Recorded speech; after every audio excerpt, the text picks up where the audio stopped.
bunch of you guys sent me this article, so we're going to talk about it.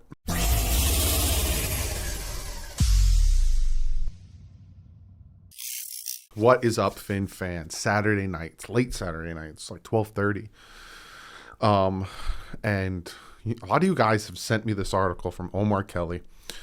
Essentially, Omar Kelly says Dolphins commitment to Tua isn't unanimous and could hurt search for coach. And you guys know I talked about this when I called the Dolphins dysfunctional in that video and stuff. I do not like, regardless of how you feel about Tua, whether you think he can become something, given time, given a good offensive line, given a run game, given whatever, he can become something.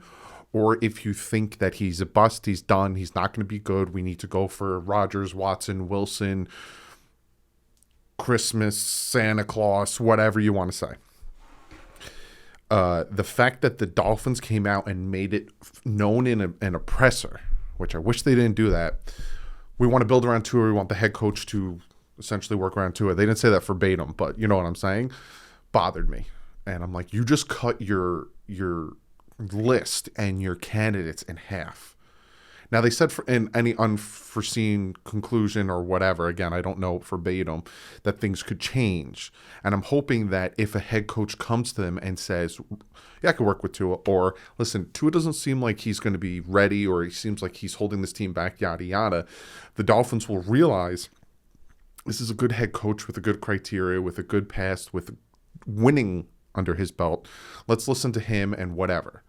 Regardless, I just want to win. I'm not a Tua guy. I'm a Miami Dolphins guy. I was been doing this channel before Tua got drafted. I'll do the channel after Tua's not here. I'm a Dolphin guy, not a Tua guy. But I do like the kid. So Omar Kelly came out, wrote this article. He wrote this article. This is from January 20th. So it's about 3 days old. But a lot of you guys sent it to me. A lot of you guys wanted me to read it, and a lot of you guys want me to talk about it. This is your channel as much as it's my channel. So if you guys are like, hey, can you do a video about this? Hey, can you talk about this? Hey, yeah. And enough of you guys ask me, I'm going to do it. Because, hey, I give you what you guys want. So we're going to go through this article. I'm going to read it. We're going to talk about it. We're going to talk about little tidbits, points like that. Go check it out. It's on Sun Sentinel. Omar. I like Omar Kelly. Some of you guys don't. I like Omar Kelly. He works with Big O. You know, me and Big O got a show together. So check the article out. Read it for yourself. But let's just jump into it, right? He kind of starts with talking about the history of the Miami Dolphins and all that stuff. He says, no matter how hard the franchise tries to steer in different courses, it keeps traveling down the same path, making similar mistakes in a merry-go-round. He starts off by talking about Ryan Tannehill. For instance, you probably heard whispers or internet chatter about the failed Coupe de something 24. So essentially what he talks about, right, is in 2014, receivers got together and they wanted to replace Ryan Tannehill with Matt Moore. So as I've been told by multiple sources, in December of that season, with the playoff berth on the line, the receiver unit sat down with then head coach Joe Philbin and asked him to bench Ryan Tannehill for Matt Moore, who was a more aggressive passer. They obviously didn't, and they obviously didn't make the playoffs. They ended 8-8, and then they got rid of a lot of the receivers and kept Jarvis Landry and Rashad Jones. Those are the only receivers that were kept out of that group. So that tells you something, right? This isn't the first time that something like this has happened. Tannehill survived, got new weapons the next offseason, and Miami's mediocrity marched on. I never reported about the attempted coup at the time because the receivers didn't want it out then, since it failed, and it could have hurt their NFL futures, which obviously 100%. All of a sudden people think all these receivers that are getting traded or whatever are going to ban against their quarterback. Yeah, it's gonna look real bad. So that happened back with Ryan Tannehill versus Matt Moore. But he says, but I bring it up now because I've been hearing plenty of locker room discomfort regarding the franchise's supposed unwavering commitment to Tua Tagovailoa, the 2022 first round pick who has gone 13-8 in his starts the past 2 seasons. This part of his article I found extremely interesting. Players aren't siding with now removed coach Brian Flores over Tua. Many of them had issues with Flores' antics and personal quirks, like Tua and General Manager Greer did. Their troublesome relationship with Flores contributed to his firing earlier this month.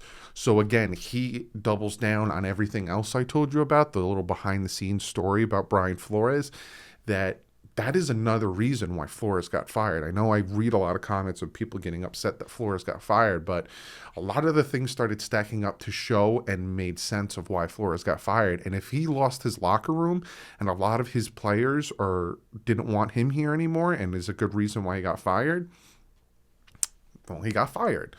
Miami Dolphins like and respect Tua, which hasn't always been the case with Dolphin quarterbacks T, Chad Henne, and Tannehill's career for the most recent examples. NFL backups are always popular in locker rooms, especially with defenders when the offense struggles, and the Dolphins offense has struggled for most of the 21st century. So essentially what he's saying there is the backups are always the favorite, and especially from the defense, especially when the offense struggles and they're consistently on the field and getting beat up. What I'm sensing, reporting, chronicling, hoping to bring to light is that there's a strained relationship with Tua and his team. And for the sake of transparency, I'm admitting it's difficult to put a finger on the source. Most of the players I've talked to privately acknowledge that there is some resentment built up because Tua was hyped up as the franchise savior, and he, in quote, so this is from the player, he's no savior, as one Dolphin player put it. And that is a lot of the reason why some of you guys have soured on Tua Tagovailoa, and some of you guys are off that ship, because he was painted out to be pro ready. He was painted out to be the next best thing. He was right out of college. He can pick up, he played in a pro style offense in Alabama. He can come in, he can pick it up, he can go. We haven't seen that yet. We haven't seen him come, pick it up, go with anything. We haven't seen it. He struggled with the offense in 2020, given, all these circumstances or whatever. And this year, he struggled at points in games. In the Titans game, he struggled. There's from some other game, Saints game, he kind of struggled a little bit there. So he's still kind of struggling with the NFL and these offenses versus looking at Joe Burrow and Justin Herbert, who, yeah, they have their ups and downs, but they're not struggling as much as it seems like Tua is. He says, most of the players I've talked to, I already said that. Many players felt Ryan Fitzpatrick, who was the clear-cut leader in 2020 team that finished 10-6, had his team stolen from him when Fitz was benched for then-rookie Tua 6 games into the season. Many players felt the decision, which was made by Flores and Dolphins management, hurt the team's playoff chances that season. Although Tua didn't push to become Miami starter, it strained some relationship. His leadership style is consistently compared to Fitz, and that's a losing battle. 1,000%. 1,000%. I honestly don't think Tua should have started. I don't think he should have started at all. I said it in the beginning of last season. I was defending Fitzpatrick after a lot of people were upset with Fitzpatrick after the 1-3, 1-4 start. I was saying it's not all him, it's this and that. And I get called Tua in the ear and stuff, and it always makes me laugh. But I don't think Tua should have started. If Tua didn't start, I think the Dolphins would have made the playoffs last year. And like Omar said, it's kind of unfair to compare them because one is going into his second year and the other has been playing for 17 years. 17? 12? A long time, Ryan Fitzpatrick has been playing. So it is unfair. He says a few players admitted that Dolphins' season-long flirtation with Houston quarterback Deshaun Watson was which excited a few of Tua's teammates, affected their feelings about Tua because Watson, in quotes, Watson's an elite quarterback now. We're ready to win, as one player summed up. So essentially he's saying some players were, kind of excited to bring in Watson because he's an elite player and they want to win now. When Tua's positive when Tagovailoa's positive are pointed out, positives, sorry, I'm dumb, as often as I do an adamant supporter of Tua, again, he put that to reiterate that he does support Tua, the rebuttal always centers on the lack of velocity on his throws. He can't, and this is in quotes, he can't make every throw. One predominant defender said before reminding me he watched Tua every day, not just on games. He's only going to take us so far. I'm wasting my career here if that's what we're doing! Exclamation point. That is a quote. That is a quote. I'll say it one more. I'll read it one more time. He can't make every throw. He's only going to take us so far. I'm wasting my career here if that's what we're doing! Exclamation point. From a predominant defender. None of these issues are new revelations or uncharted waters for the Dolphins. I've heard that kind of talk privately for decades about too many quarterbacks, and here we are with 2 postseasons appearances in 20 years. But it warrants mentioning now because the Dolphins are embarking on a search for the team's next head coach after seemingly making a public announcement that whoever wants Flores' job must believe in and build an offense around Tua. I hate that. Again, regardless if you like Tua or not, that is a dumb move. Do not put that on somebody. Don't put that evil on me, Ricky Bobby. If the head coach, and you believe in this head coach, and this is the best candidate, Jim Harbaugh, I don't care if you like him or hate him, 44-19-1, first 3 years, playoffs, 2 division championship games. One he won, got to the Super Bowl. The other one he lost in his first 3 years.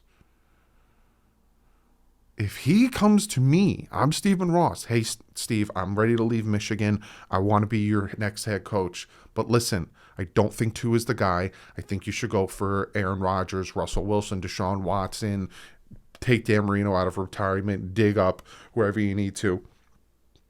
Okay, you know more than me. You have shown that you can be successful. I'll get you what you need. Greer, listen to Harbaugh. If Harbaugh comes to me and says, listen, I can mold Tua into something. I see a little spark in there. He just needs yada, yada, yada. Okay, cool. Whatever they want. They know more than you, Stephen Ross. They know more than you, Chris Greer. Chris Greer, you haven't been on a winning team. You don't know anything. What if 49ers coordinator Mike McDaniels wants to continue coaching Jimmy Garoppolo, who will likely be on the trading block this offseason? His $25 million a year contract expires in 2022, and the 49ers traded three first rounders and a third rounder to the Dolphins for Trey Lance. Or if Dan Quinn, who spent 4 seasons in Seattle, wants to get Russell Wilson or maybe Brian Dable or Kellen Moore, 2 more candidates covet a quarterback in the 2022 draft class.